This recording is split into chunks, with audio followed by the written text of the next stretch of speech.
Do you want to learn more on how to put money to work in regenerative food and agriculture? Follow our video course via investinginregenerativeagriculture.com/course or in the links below. Now, on to the podcast. We need to decarbonise our society ASAP and still remove about 10 gigatons a year to keep most of our planet livable. How do we do that at scale and at speed? Of course, soil and trees are key, but only as permanent as the farm management.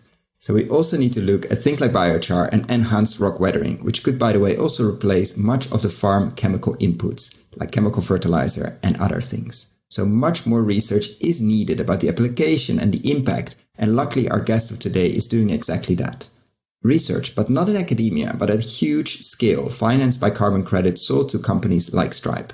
I love checking interviews, and this is no different. It's so great to have Jim Mann of the Future Forest Company back on the show. Welcome to another episode of Investing in Regenerative Agriculture, Investing as if the planet mattered, a podcast show where I talk to the pioneers in the regenerative food and agriculture space to learn more on how to put our money to work to regenerate soil, people, local communities and ecosystems while making an appropriate and fair return. Why my focus on soil and regeneration? Because so many of the pressing issues we face today have their roots in how we treat our land, grow our food and what we eat. And it's time that we as investors, big and small, and consumers start paying much more attention to the dirt/soil underneath our feet. In March last year, we launched our membership community to make it easy for fans to support our work. And so many of you have joined as a member. We've launched different types of benefits, exclusive content, Q&A webinars with former guests, Ask Me Anything sessions, plus so much more to come in the future. For more information on the different tiers, benefits and how to become a member, check gumroad.com/investinregenag or find the link below. Thank you. Welcome to another interview. Today, a check-in interview with Jim Mann, the founder and CEO of the Future Forest Company. And just as a disclosure, we're a very small investor in this company. I'm so happy to have Jim back. It seems like a long time ago, and actually it's only June last year, so 2021. But so much has happened in the space and so much has happened with the company. So I'm very much looking forward to unpacking so many things we discussed last time, the biochar, the enhanced weathering, how to 10x the carbon potential, or maybe even more, of reforestation, regeneration in general, COP, everything that has happened in this crazy year. So welcome back, Jim. It's great to be back. Thanks for having me. Because you're in crazy growth mode, basically. But for the people that didn't listen to the interview, and of course I will link it below, if you had to present now, what is the Future Forest Company and how would you present it in a couple of sentences? So we're a carbon removal company. We started off with looking at reforestation, and we've moved more and more towards what I talk about as holistic carbon removal solutions. So taking natural processes and accelerating them. So the biochar and enhanced rock weathering. And we previously, when we've spoken, we've talked about the three being co-deployed and all being part of a holistic solution. We now sort of think about them and are disentangling them a bit so we can deploy them together or in pairs or individually, depending on how suitable the location is and feedstocks and things like that. Very much we're trying to scale carbon removal. And if you're saying a holistic approach, that suggests there's a non-holistic approach to carbon removal or to natural carbon removal. What would you describe as a non-holistic one? And what's the big difference between that and a holistic approach?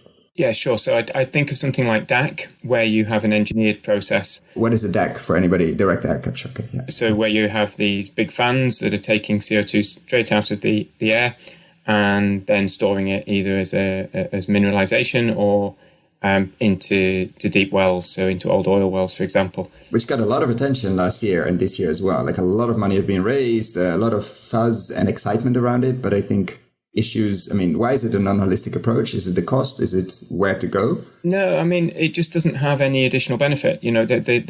So it removes carbon. It does what it says on the tin. The storage looks good and permanent, particularly when it's mineralized. But deep wells also shouldn't leak. But there's no benefit beyond the process. So when we look at biochar, it's a soil amendment, particularly in dry land agriculture, for example, as a water retainer and a nutrient retainer. It can buffer runoff of chemicals from land. If you look at enhanced rock weathering, you've got two things going on. You're releasing bicarbonate ions, which is the store of the carbon from the atmosphere, and you're also releasing cations, and you and I would think of cations as fertiliser. So you've got a two-way relationship. You're not just removing CO2, but you're doing something beneficial with the output. So we sort of look at the engineered solutions as this is route one, this is real, straight line, grab the CO2, lock it up. Very linear, yeah. Yeah, very linear. And then if you look at the other end, you've got the nature-based solutions where we're trying to re-establish ecosystems and we have some concerns with that. And we talked about this last time, I think, about the forestry and concerns certainly I have around forestry and planting the wrong tree in the wrong place, or in places where at 2 degrees of warming, the trees won't be stable or won't be removing CO2. And then we're sort of in this in-between space where we're taking natural processes. Biochar is just a charcoal production, which you get from forest fires and acts as a store in the soil. And rock weathering is the biggest natural sink on the planet anyway, just in nature. And we speed that up by taking rock at smaller particle size and spreading it out so it can get more access to CO2, more access to water, and the reaction happens a lot quicker. So, but you get the additional benefits because that's how soil's built. Soil's built from rock weathering. That's your minerals in the soil come from that process anyway.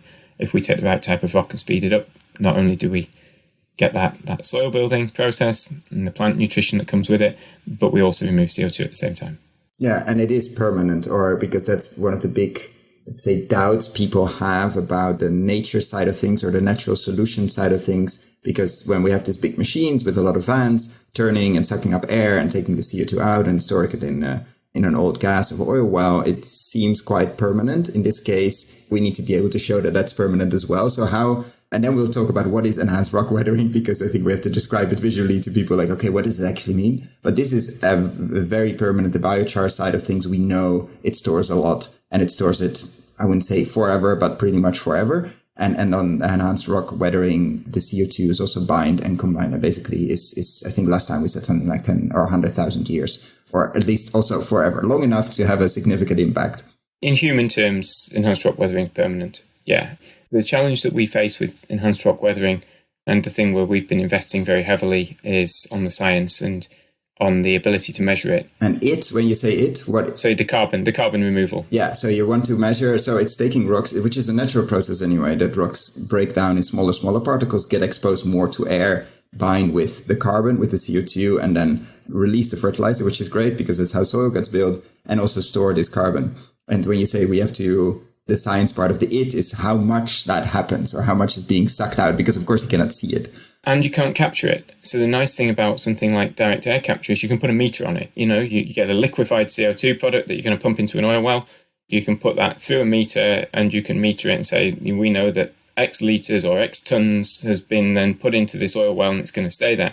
With something that's working in an ecosystem, you've got a lot more challenges in measuring it, particularly as these are water-soluble ions by their very nature. So the process, if we go back to the sort of process, you've got CO2 absorbed into rain, so it mixes with rain to create a weak carbonic acid, and that has a chemical reaction with the rocks and then forms bicarbonate ions, which are soluble. Some are soluble, some are carbonate rock, so you get the particles in soil, and some of it just washes off in solution. And so you've got two pathways, and then you've got all these cations being released that you, again, are hard to measure because plants are taking them up. So actually the best systems where you want this to happen is where you've got plants growing, because they're taking up the cations, which improves the rate of the reaction. But at the same time, if they're taking up those cations, how do you measure them? You lose them, sort of. Yeah. Yeah. So there's real scientific challenges in properly quantifying this. You can see that you've put the rock down, you can measure and meter the rock going down, but you can't. You've then got a leap of faith to the actual carbon, and that's what we've been bridging. So we now have a science team and a carbon team who are working together on this, and we think we've got solutions for how to quite accurately now monitor the process. Yeah, because it's not something you would do in a lab. Like, it's a living system. I mean, we've been struggling with that in agriculture for a long time, to show certain things that we've seen on land and sort of don't reproduce, because we take a single piece. And in this case, it is a full ecosystem that responds to the rain. So it's very important the water part of this or the rain part doesn't mean it's mostly, you're working a lot in the UK, but it doesn't mean it's mostly relevant in, let's say, wetter areas. You need that bridge between, let's say, the CO2 in the air and dust clouds and rain to bring it down? Or does it also work with like less humid places? Yeah, it will. So it depends on a lot on your soil type. So we model out various factors, all of your environmental factors, your rainfall, your ambient temperatures, etc. We also look at the soil type, and there's various factors then that still are slightly beyond scope, things like the bacterial and fungal activity. So bacteria, microbes will break this down quicker. They will also increase the concentration of CO2 in the soil. So you have more CO2 in the soil, then you've got a higher concentration of CO2 and the reaction will happen quicker. Fungi actively break down rock and work in a symbiotic relationship with certain trees.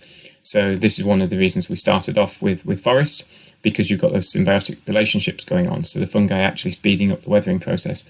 Now, that again adds challenges, adds complexity, because how fast are they doing that? How much is it accelerated? And as soon as you take this out of the field and put it into a lab, you've got rid of all those factors. And we know they accelerate it. We just can't easily quantify how much, but we also can't always quantify very well in the field how active they are. So you can start from the geochemical data, which you can do in a lab, and then you know that it's going to speed up from there, but you don't know how much. And that's what we're trying to demonstrate is in which environments does this speed up and how much does it speed up by, and therefore how much carbon are we removing over what period of time. And they're the critical elements that are still kind of unknown to a degree, but we're getting closer. Yeah, it almost sounds like applied science, like in a company, which is fascinating. I think we're in the climate space, we're seeing that a lot more because we just don't have the time to wait.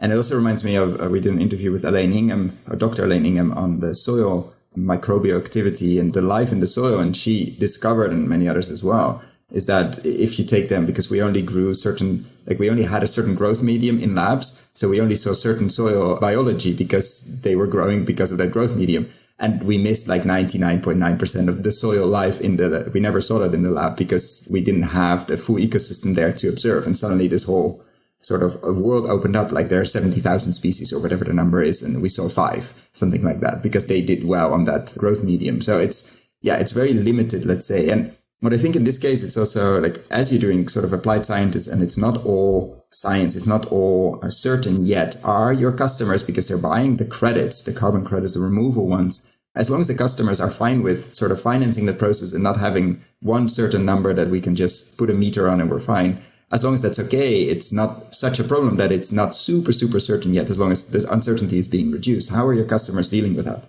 So we've got the early adopters like Stripe who've backed us to not only by buying some of the carbon from us, but also by putting a grant towards the science so that we can advance the science. And that we've obviously put money alongside that as well, but it means that we have postdoc scientists now working as part of our research team to help us to really dig deep into these issues and try and resolve them. And then, you can argue the same about nature-based solutions. We don't measure exactly how much carbon is stored in a forest. We tend to take a handful of trees in that forest. We take a proxy and we go, well, they've grown pretty well. This looks okay. We've got these data tables we've produced over many, many years. And so we know that this forest will have stored X million tons of carbon. And so we can take the same sort of approach, that geochemical data that I'm talking about, where it's in lab without the microbes, without the fungi, gives us a baseline. So we know that in certain environmental conditions, this is the rate of, and with a certain particle size or particle size distribution, and there's multiple variables that go into how we model this. It gets quite complicated, but as you go through that, you can say we've got good confidence that this will weather over this amount of time. And over this amount of time, this is when the CO2 is removed.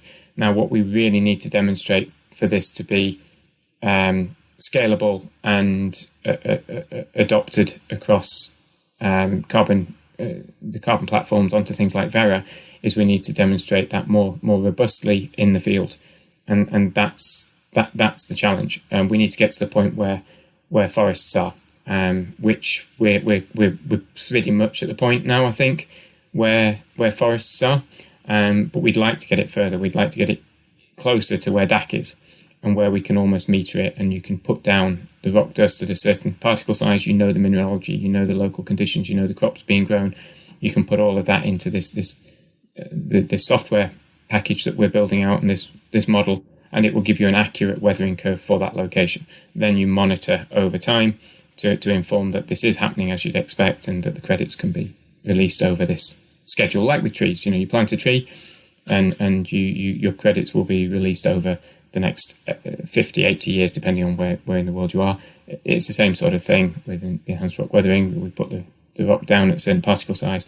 Here's the weathering curve, and the credits will be released over time. Yeah, and so let's walk through a process, because we still didn't talk about how you actually do this. Like, you take a piece of land, you buy a lot of the land or most of the land or maybe all the land. I don't know if that has changed since last year. So let's walk us through a case study. How do you assess which methods to use? We were talking about crops and trees and biochar and enhanced weathering, and then let's unpack a bit how it actually works at scale, because this is not you with a hammer hitting some rocks until there's powder, or you making a small biochar pile. Like, we're talking different scale and different acres and hectares. Like, how much land are you currently managing? And then let's walk through a case study, or let's walk through a concrete one.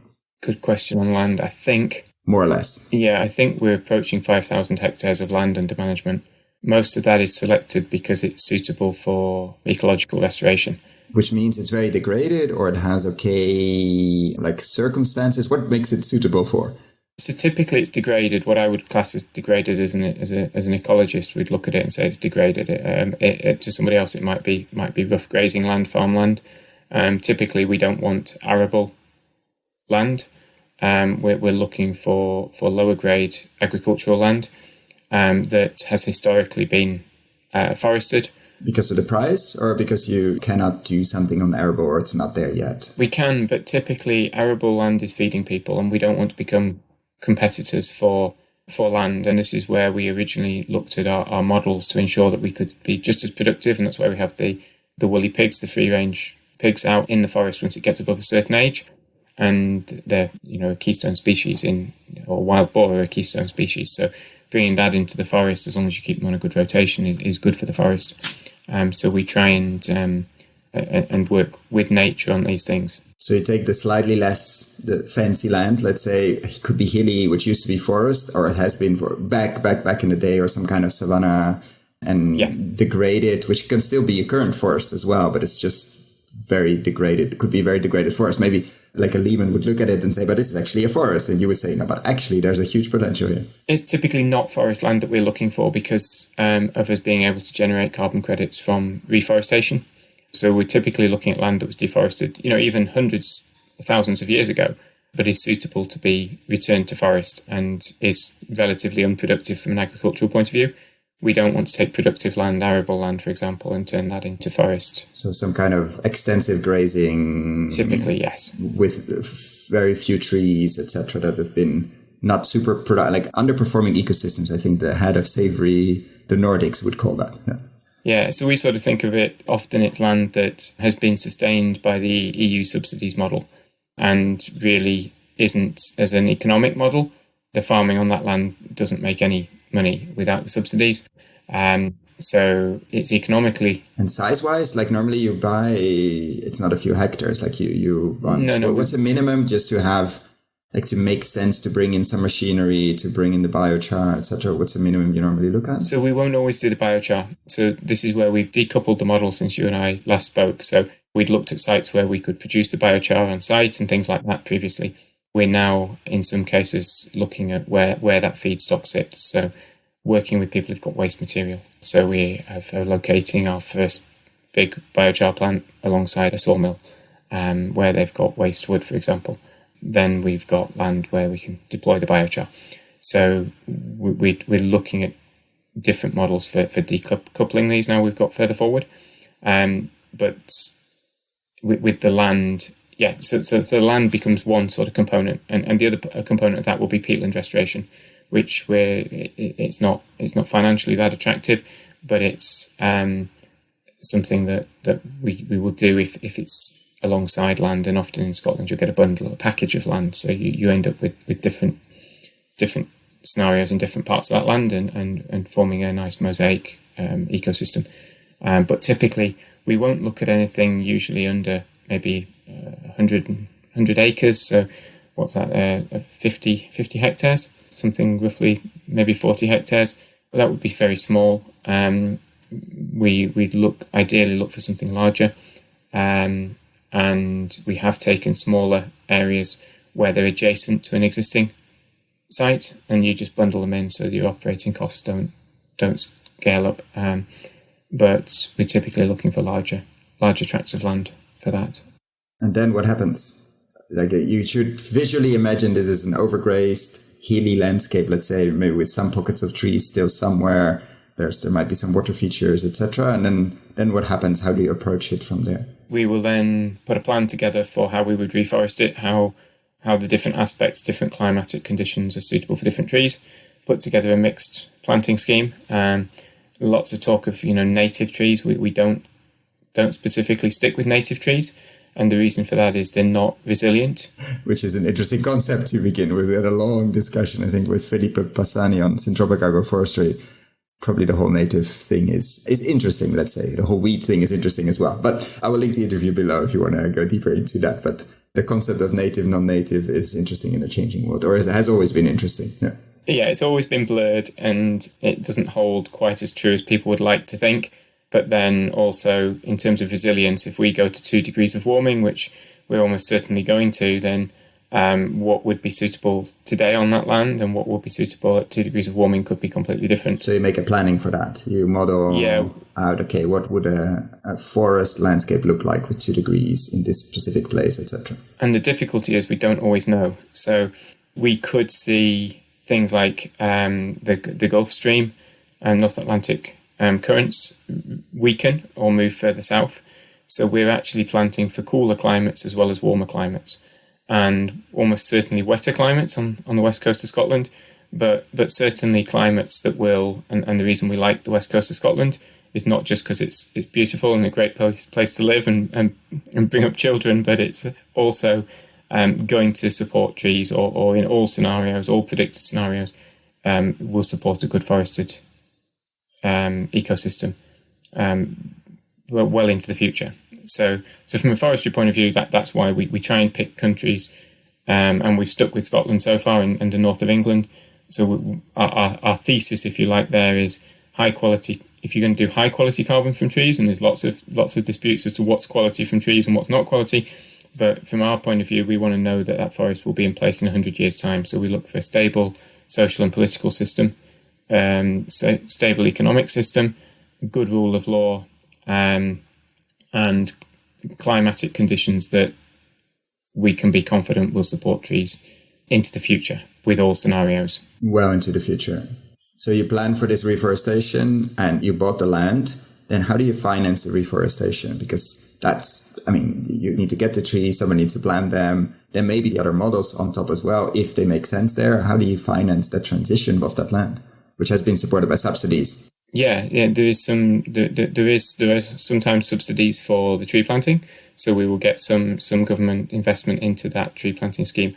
But we also do tree sponsorships. So we have things like a scheme called Trees Not Teas, where we try and replace race T-shirts, so a waste product which is very polluting, with a tree instead, and we'll send a PDF certificate to people, so they still get the sponsorship logos on there. They still get, and it often gets shared on social media.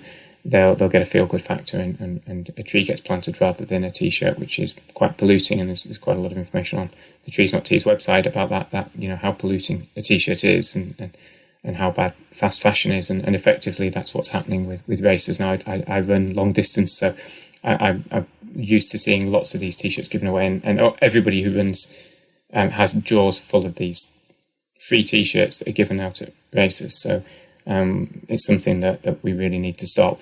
But we also do tree sponsorships to companies.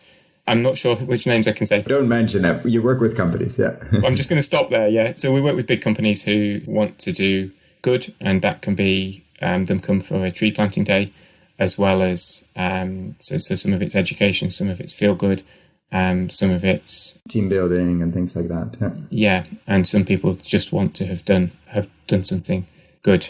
So you get the planting supported / sponsored to a certain extent. That supports the planting, and then we actually hold on to the carbon credits associated with it, but we'll put it through a carbon scheme, so we've got a future asset in the carbon. And you hold on the land, like you're not planning to sell or flip the land at all. No. And we're now doing our first, to make that more scalable, we're now doing our first experiments with other landowners. So what we've found is it's actually quite difficult for other landowners to do this. We've built a significant expertise. There's a team with ecologists, forestry specialists, peatland specialists, a whole range of skills in that team now. And so we're also looking at how we work with other landowners, because some of this land, particularly in Scotland, is locked up in family funds and has been for generations. They have no wish to sell. They don't want to sell it. It's a family heirloom to them. And so but there's a new generation coming through who will be responsible for that land, who want it put to a climate use. So we're trying to work out how we work with those partners right now, where we can bring all the skills and help them develop that land into a better ecosystem, bring back nature, and at the same time do something around the carbon asset that we're creating and sharing that upside that we create for them. So that's ongoing. We don't have a clear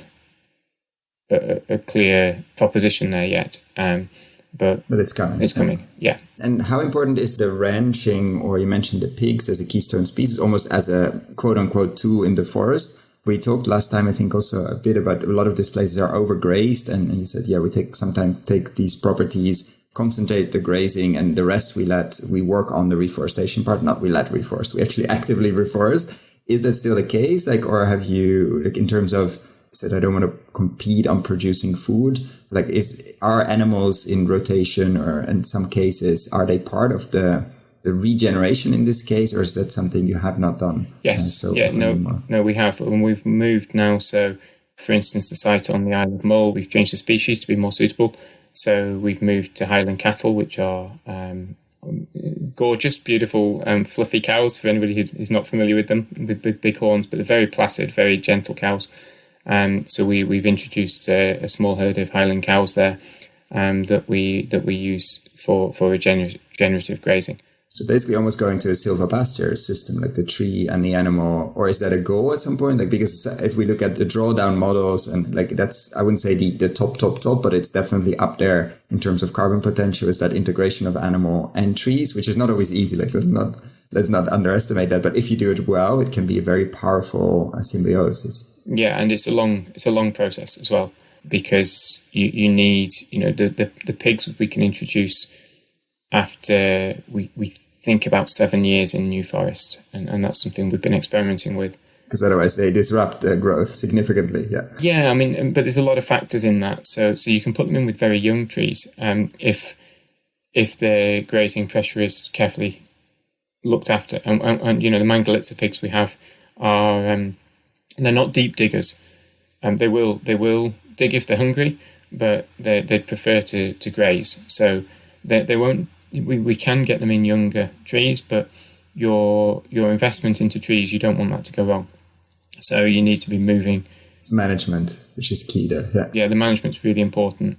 And it's the same with cows. You don't want cows until the trees are big enough. So, you're probably looking 20 years before these woodlands are established enough to be good for grazing. Now, where there's existing woodland, yes, we will selectively graze through that. But we're not really farming. We're ecological restoration, and we're trying to replace those keystone species that are missing. That would be in the landscape. But managing the grazing in a way that nature would normally have done with top level predators. So trying to replicate nature when we have the livestock there. Again, the holistic approach. Yeah. So this is us trying to move to how do we know how to do reforestation and ecological restoration profitably and well. And this is us now moving into a phase of how do we make this scalable? Because it's difficult when you're very cash intensive to buy the land to ensure that the tree's going to be there for a long period of time. It's how do you switch that to being something that's truly scalable and rapidly scalable is the challenge we're grappling with at that side. The other side, we're scaling much quicker. And I think that we're getting into that now as well. On the enhanced weathering or the enhanced rock weathering, you mentioned the biochar. We're currently building a larger facility close to a sawmill, etc. What is enhanced rock weathering? I mean, you're taking rocks, but it has to fit. You don't want to probably ship rocks all over the world. So it needs to be somewhere nearby. And then you have to get it to the certain size, as you mentioned, to the right size to enable the water to hit as much as possible and for that carbon to lock in. How does that work? So there are certain types of rock we're looking for. So specific types of rock, and they have different weathering properties, but they also have different fertilizing properties. If you view the two as sort of two sides of the same process. What we're doing at the moment is we're actually buying quarry waste. So going to quarries for their waste material. We have there's quite a lot of science before we even will make a purchase, where we are taking samples of the rock. We're doing mineralogy and chemical testing on it. We're making sure there aren't high levels of heavy metals. We're making sure that the CO2 removal levels are high enough to make it commercially worthwhile for us. And we're making sure that there's fertiliser benefits and that we understand those fertiliser benefits. And then we will find farms, hopefully nearby, work with those farmers. There's an education process of, what can it do to their land? What's it going to do to their land? Because this is on land that you don't own. Yes. Which is the scalable part. So you're working with farmers, then it has to match what they're growing, I'm imagining, because we're sort of applying fertilizer here. It's a slower release, so not so much. And that's less of a concern because it's quite slow release. So we're not going to flood their soil with fertilizer. We are going to prevent them needing to put some of the inputs in. Which is a very big thing, looking at current input prices and with the current political situation, they're probably not going to go down anytime soon. So if you can replace any inputs, it's huge. So you're bringing it to them and then you have to pulverize it, or what's a rock crusher? How does that process look like? So we're actually, at the moment, we're taking the waste rock from quarries which is already? It's already crushed. So when a quarry is producing, say, a roadstone or something like that, they look for something like a 40 mil graded rock. So it's a particle size is at 40 mil that they're going to put down as a base layer on a road, or a topping layer, which might be a 10 mil graded. And every time you break those rocks apart, you're creating dust and you're creating finer particles. Which is perfect for you. So we will take the finer materials, we'll sieve it down to the size we want, and then we can take that direct to farmers without us having to put in grinding energy. That will scale to quite a large scale over time, but won't be, ultimately we probably will need to be grinding material. We're also looking at other sites where people are extracting large amounts of rock sometimes to get to other things. And then the farmer, how does he or she spread it? And what should we imagine in terms of what could it replace in terms of fertilizer input? Or what would be the benefit of the farmer, apart from that it's fascinating to be part of this cutting edge science, but what would be the benefit of a farmer to participate in this and work with you? Yeah, so the minerals that they're getting are typically phosphates, potassium, so 2 of your NPK, calcium, magnesium. There will be trace elements there that they might be missing, selenium, aluminium, iron in low quantities, but in the quantities that plants need for enzyme development and things like that. So we see farmers around the world having to apply some of these trace nutrients where they've been growing the same crop year after year. So farmers will put selenium on, for example. It's there. It's in very small quantities, but it's there.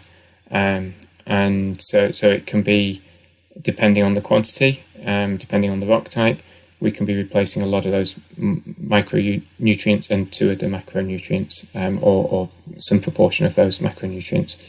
So that's the benefit to the farmer. In terms of spreading it, we are using modified industrial spreading equipment. So we've done some pretty large scale trials now, tens of thousands of tons of rock being spread.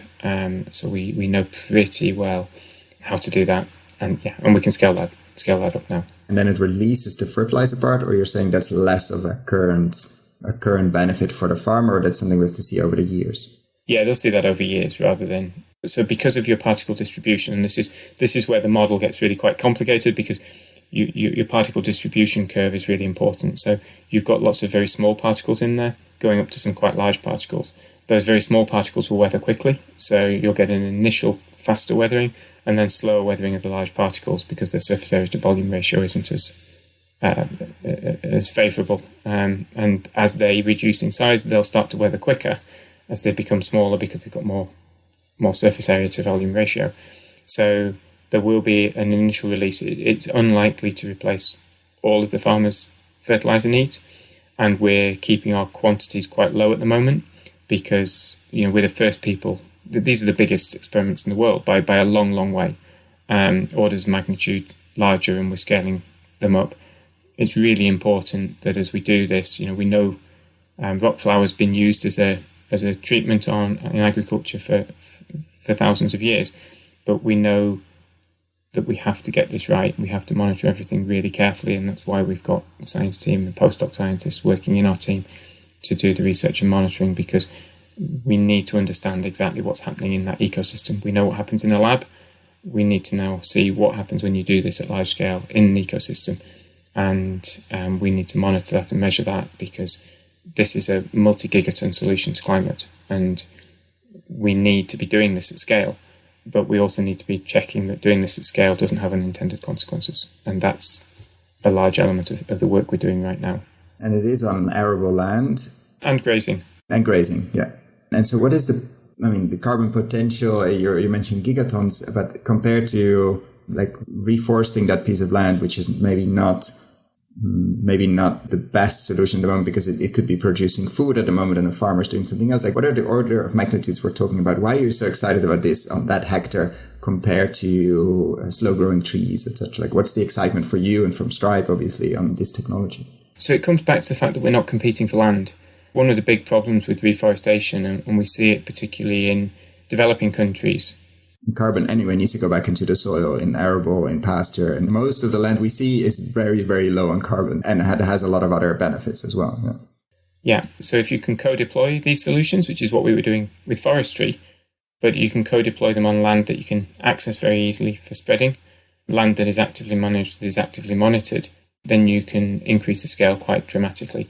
So, and we're still going to want to eat.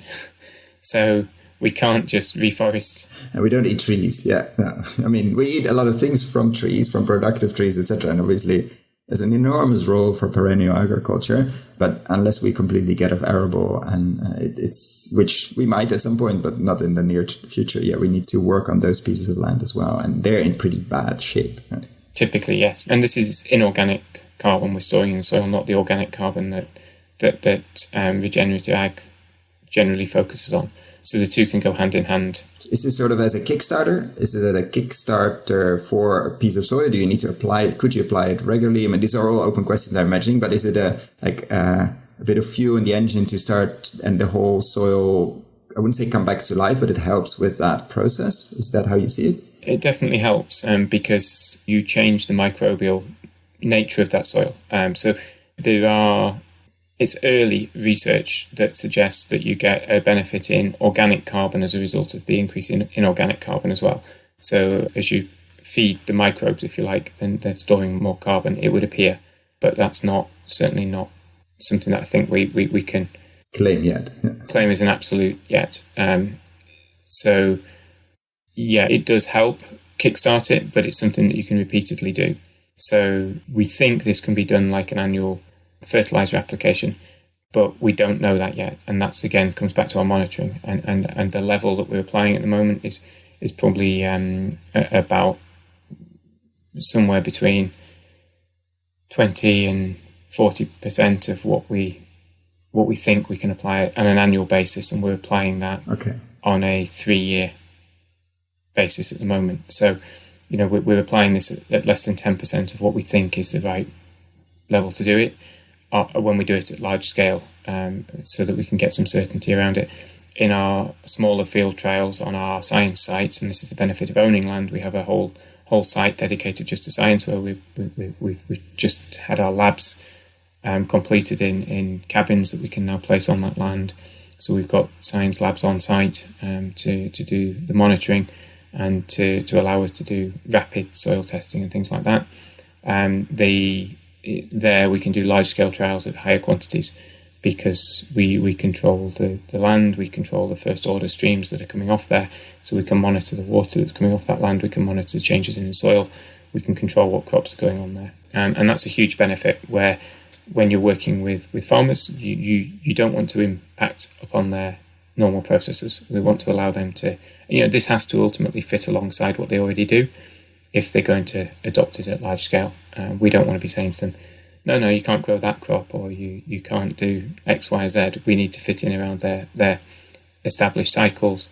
And the more we can do with this, the more I believe we'll encourage them to move towards regenerative structures as well, because as you repair that soil structure, as you repair the bacteria, fungi, etc. in the soil, it will increase the rate of weathering. So it's better for us. But also potentially this gives the farmers a way of applying fertiliser in a regenerative setting, which they're perhaps struggling for, an alternative to chemical fertilisers for some of these micronutrients.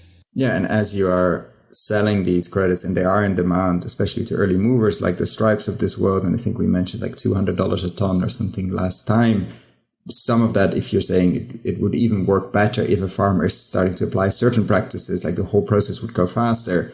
It might even be sort of a transition finance as well. Like it could be part of that. Of course, it's paid for the enhanced weathering and to apply this on a yearly basis or whatever cycle makes sense. But then if you say, actually, farmer, if you also start applying this, and this, or start not doing that, and the whole process just go faster, there would be, this could be a transition finance piece as well. And the whole, it's going to be a cycle up basically instead of down, which all in the future talking, but it does symbiotically work together if a farmer changes his or her practices together with the weathering. Well, certainly whilst fertiliser prices are so high, and I don't think they're ever going to come down, we're providing this free to farmers at the moment where we're working. So we keep the carbon, that's part of our model, but we have been providing them with free fertiliser, which is a huge benefit to them right now. And so I don't know quite how that model will develop. I'd hope that we don't ever have to be charging farmers for this, and there were farmers already paying for rock before we came onto the scene, and so they understand in some circles, certainly in the regenerative circles, they understand the value of this and how it can replace chemical fertilizers, and that reduces their inputs. So it certainly reduces their carbon footprints, because they're not having to put those inputs in, and we know that there's downward pressure coming from supermarkets, particularly onto farmers, to reduce their carbon footprints in a sector that's really hard to decarbonise. It's not obvious. Yeah, it's a tough transition. Yeah, we spent 160 episodes on that, and I wouldn't say put a number on it, but just for people to imagine, like enhanced weathering, like in the current science, the current academia, what is the potential? Of course, it depends on the type of rock, it depends on the type of soil, but just like this is a gigaton solution. That's why so many people are getting excited about it. But just to bring that a bit down to earth, because gigatons sound a lot. How should we imagine in a context on a farm in Scotland, or on a hectare or an acre or somewhere else? What do you normally talk about if people have, just to have a rough estimate, obviously not a ton, an exact behind a comma, but what do you say as a rough estimate? Why should people get excited about this? So I'm trying to do the maths in my head now. It depends on the size of the particles, depends on where we end up at the end of the science, but it's tons of carbon per hectare. Per year, potentially. Wow. Which is a significant amount, yeah. Yeah, but your cost of doing it is quite high. Of course, you have to bring it in, you have to sieve it, you have to analyze it, you have to match it. Potentially it's not next door because not everybody has a quarry which is perfectly suited next door, etc., etc. I think we'll struggle to stay at that $200 a ton price that we did for Stripe initially, just by the locked-in costs in operating. I think that will have to go quite a bit higher. Over time, as you get economies of scale kicking in, it might come back down, but it's not it's not straightforward, and a lot of the demand in the market right now is for immediate carbon, and enhanced rock weathering takes multiple years to weather, depending on the particle size and depending on what we find out as we get further into deeper into the science. So it's not there are no magic bullets in this case with climate. It's and this isn't one, but the potential is 2 to 4 billion tons, we think, per year globally. That's huge. We're going to need a minimum of 10 billion tons of removal. That's assuming every sector decarbonises as best we believe it can. So this is 10 billion. On top of that decarbonisation, we need about 10 billion tons a year of actual removal. And this could be a few tons of that, basically. It could be 20 to 40% of that. Yeah. Which is significant. Adding on, this is apart from the biochar, apart from the trees, apart from holistic grazing, this is just the rock weathering. Yeah. And this is permanent removal. This is long-term lockup. Now, I'm a big fan of grazing and soil storage of carbon. The problem with it is it can be reversed very, very quickly if you have a change of lands. Yeah. One plow and it's one cut of the tree. Yeah, it's gone. Yeah. This, once it's done, it's hundreds of thousands of years, millions of years. It goes into the rock record and it is locked up. So in terms of quality of solution, it's absolute best in class. Now, that doesn't mean that other solutions don't have a place to play. We anything that stores carbon for a period of time. We talk about biochar as 100-year storage. How much is still there after 100 years? But the thing is, if you can produce, there's somewhere in the region of 10 billion tons of biomass that's wasted each year. If you can turn that into 3 to 4 tons of carbon, in fact, some people think it's higher than that. Some people think it's as much as 20 billion tons of biomass each year. Which is burned now, mind you, many places, or left to rot, etc., and not burned in the way that it makes biochar. No. It's burned in a way that it releases everything. Yeah, releases everything, or worse still, actually, when it rots, often you're releasing methane as well, which is far more potent as a greenhouse gas. So when you look at that over 100 years, if you can store, let's say, 4 gigatons again of carbon as biochar and get a benefit in the soil, that's a hugely attractive method. I'm also a fan of what Charm are doing with pyrolysis and producing bio-oil, which they inject into oil wells. That's permanent storage, but it misses the holistic benefits of biochar. But it does turn it into permanent as opposed to 100-year storage. I personally think that we're better to use that on dry land, which needs the water moderation, as biochar than we are as bio-oil. But both approaches have merits. And we again, you multiply that up, the 100 years by 4 gigatons, and it doesn't stop at 100 years. It's not like it all suddenly gets released at 100 years, but you can store and buffer a huge amount of carbon. And again, with soil, even if soil were only a 10-year buffer, you can still, there's so much soil that we could be enriching, and once it's there, and it will hit a saturation point, we think. That's certainly the evidence suggests that there's a saturation point with soil carbon. But let's get all the soil saturated, because it's at least buying us time. So I'm very much a fan of we need to do everything, and some of it will work really well, some of it will work less well, some of it will be really expensive, like direct air capture.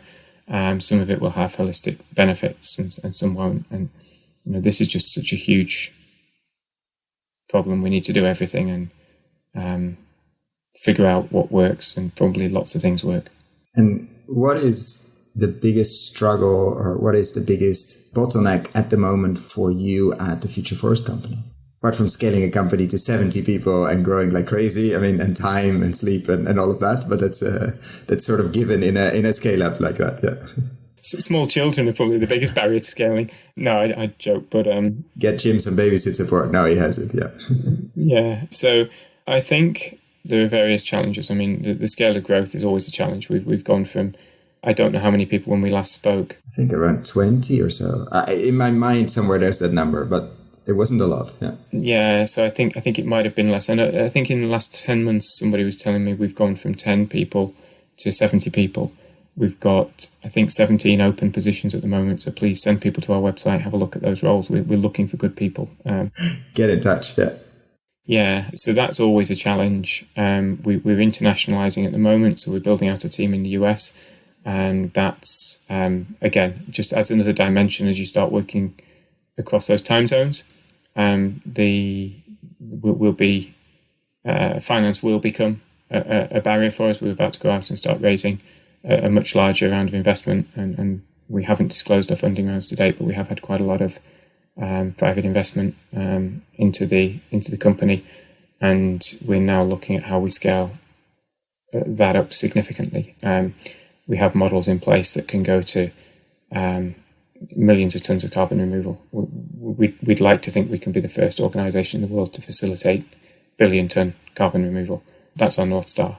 On a yearly basis or on a cumulative? On an annual basis. On an annual basis, wow. And that's, to me, is the scale of thinking we need to be applying to this problem now. And if you look at the latest IPCC report, I've not had a chance to read all, 4,000 pages of it. Came out yesterday, yeah. It came out yesterday, yeah. But they're finally saying the things that I think a number of us have been saying for quite a while, that this is actually, the evidence is that this is far worse and happening far quicker than the media have previously reported. And if we want to keep a livable planet, or at least large areas of livable planet, we need to be acting really quickly. So we just need to do everything we can. And when you've got something that's working, for us, we have to focus on that. Scale. Thank you so much for your time. Don't keep you any longer because you have a company and a billion tons to reach on an annual basis. Thank you so much for checking in with us, sharing the updates. We'll definitely point to the job openings and the website and obviously the previous interview if you want to know more. And if you want to learn more on all of this, definitely point to the website of the Future Forest Company. So thank you, Jim, so much for your time and your very busy schedule to come and do a catch up of where you stand in the regeneration at scale. It's always a pleasure. Thank you for having me back. If you found the Investing in Regenerative Agriculture and Food podcast valuable, there are a few simple ways you can use to support it. Number 1, rate and review the podcast on your podcast app. That's the best way for other listeners to find the podcast, and it only takes a few seconds. Number 2, share this podcast on social media or email it to your friends and colleagues. Number 3, if this podcast has been of value to you and if you have the means, please join my membership community to help grow this platform and allow me to take it further. You can find all the details on gumroad.com/investingregenag or in the description below. Thank you so much and see you at the next podcast.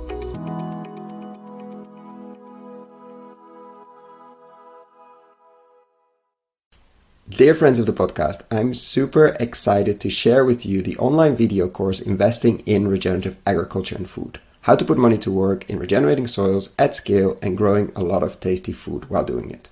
Why are we doing this course? After 100 interviews and more than 100 hours of audio asking the question how to put money to work in regenerating soils, and have been following the space since 2011 and recording these podcasts since 2016, we thought it was time to share our lessons learned. What have we seen in the space over the last years? How have we built our decision-making framework? What to focus on with the podcast? How have we picked interviewees? And what questions should you ask? What is happening in the space? What should you read? What should you listen? What should you watch? How to approach this space?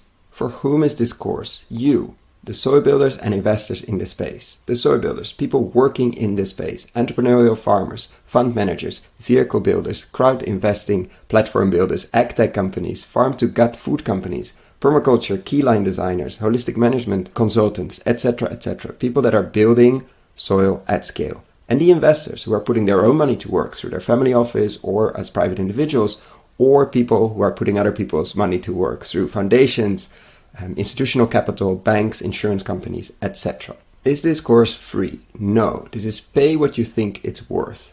Meaning I have no way of knowing what this course will be worth to you. And I'm very aware that among the listeners of this podcast, we have people with very different means. So I'm inviting you, if this course is creating value to you, and if you have the means, to consider paying what you think it's worth. Thank you. So what is this course? It's currently a series of 17 videos, mostly ranging from 10 to 15 minutes, plus PDF slides, so you don't have to ride along.